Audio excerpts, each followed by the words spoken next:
Hello Nigeria, tell me how you're doing. If you're living in Nigeria, definitely I understand that you have to be a superhero if you're still alive.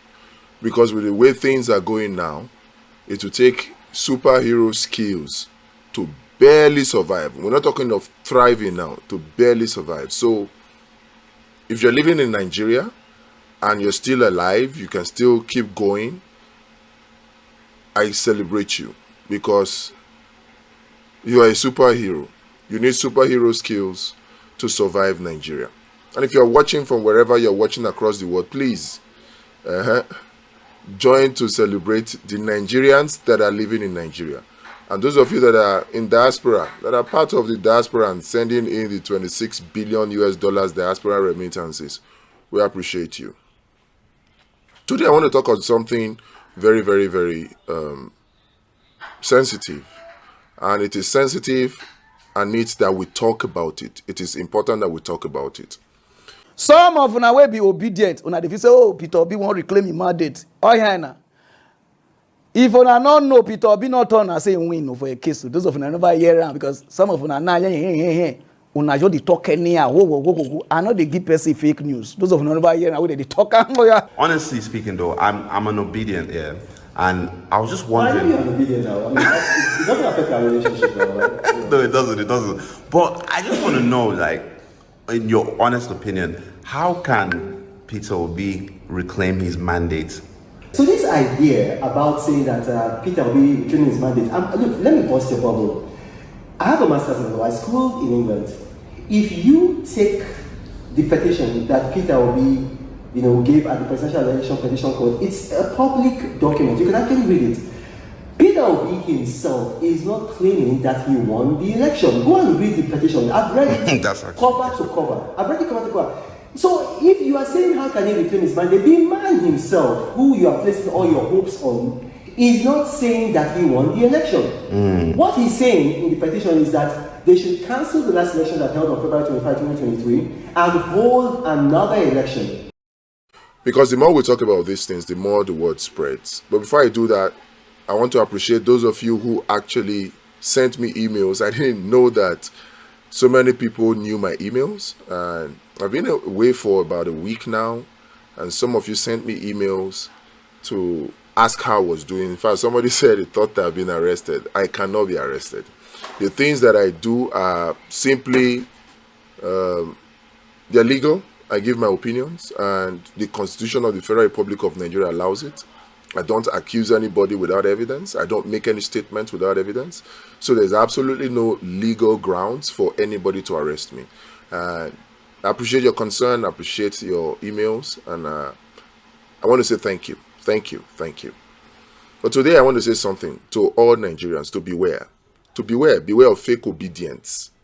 Beware of fake obedience, because from what happened, you will see that not everybody who call themselves obedient are actually obedient. Funny enough, there are some people who actually scream, I'm obedient, and they are not half as obedient as many of you out there who are behind the scenes doing what you're doing, and nobody even sees or calls or even thanks you. Nobody even acknowledges what you do.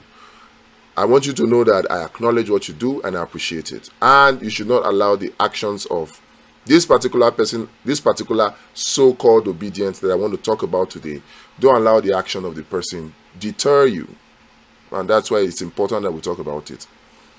I'm sure that you have seen this video that's been making the round about Reno Omokri that was practically making a mockery of himself, thinking he's talking sense, but doesn't know that he's actually talking rubbish. But whether or not he was talking rubbish is not the object of concern for me. It is the interviewer. So he shows himself being in a gym that he's working out, something that was so fake. Yeah, he can work out, but the whole setting looked so fake. And the interviewer introduced himself as an obedient. Said, I'm obedient, but what do you think about this whole Peter Obi mandate thing? Reclaiming his mandate. And Reno Omokri just started spewing rubbish, and the so-called obedient was laughing, and at the end said thank you. And why I know, I'm not asking for people's opinions now, I know that the person is not an obedient.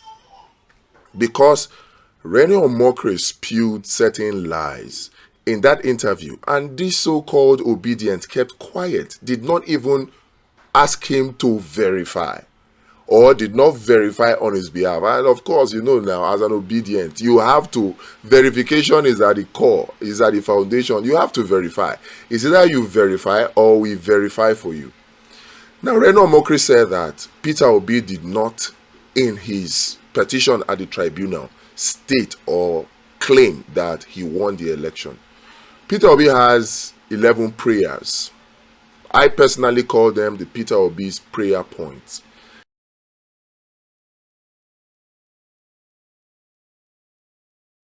He has 11 prayers, and all of the 11 prayers covers everything that has to do with elections. From number one, claiming that he won the majority of legal votes. It's there.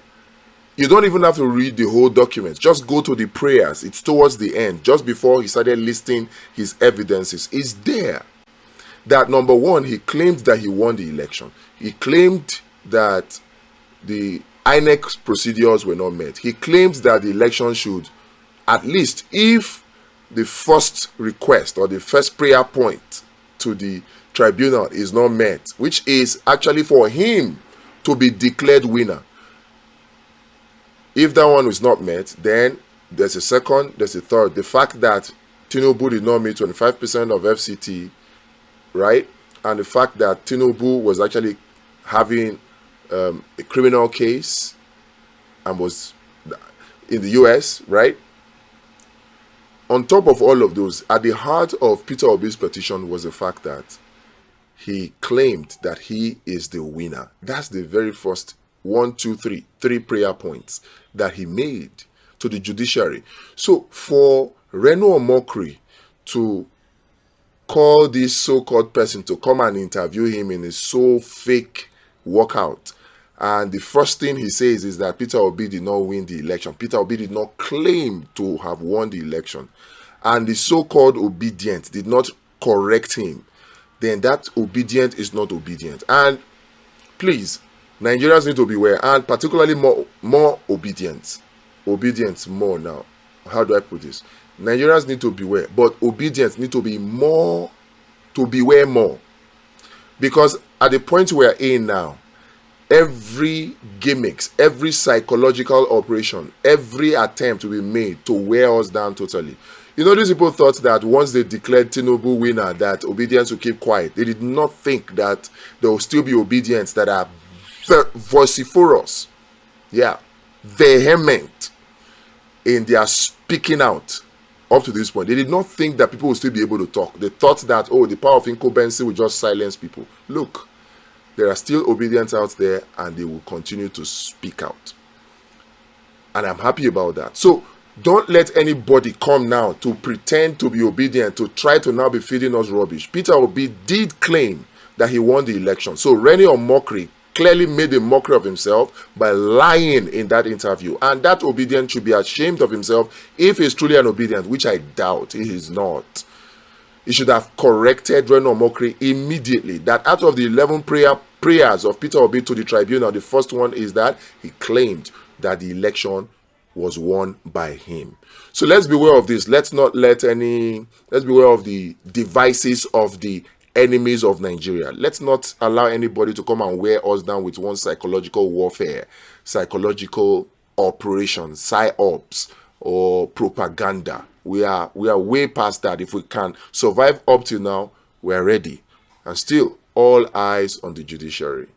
No matter how they try to, you saw the fact that they tried to pull down the billboards for all eyes on the judiciary, but the fact that they were pulling it down actually now brought more attention to the all eyes on judiciary billboard, because I actually discussed with a friend when this whole pulling down of the billboard came, and up to the point of pulling down the billboard, the guy never heard about all these all eyes on the judiciary billboards. So them pulling it down is actually an ad, and it doesn't change the fact that all eyes on the judiciary. And it's not just the eyes of obedience alone. the eyes of APC members, the eyes of PDP members, every eye is on the judiciary. And all we are saying is that the judiciary should do the right thing because our democracy depends on it. So every propaganda to pull down this, to do that, display power of incumbency, it is not going to wear the true obedience out. And I encourage you, for those of you who have stood steadfast up till now, the finish line is just around the corner. And by the way, don't forget, we have a task. And the task is mostly offline. Like I said before, if you are still watching this video, I know how hard it is to watch this kind of videos. I appreciate you and I thank you. But the real battle, the real thing that we need to do, the real education is offline. It's for people who do not have access to this. We need to remove this bondage, this chain of ignorance from the people. And to that extent, I need you to support the work that we do here. We will never stop asking for your support until we can take back Nigeria. In the next video, we'll talk about the things that you can do to benefit from the CBN programs that they are currently trying to hide. We'll expose it all and tell you things that will benefit you. That's the kind of news that I feel you need, not the ones that are just intended to wear you out, intended to frustrate you so that you give up and continue to allow these enemies of Nigeria have their way. No more. No more. We'll talk about the things that you can do to benefit from the CBN program so that they will not continue to steal our money. Until then, do have a wonderful time. Have a good one.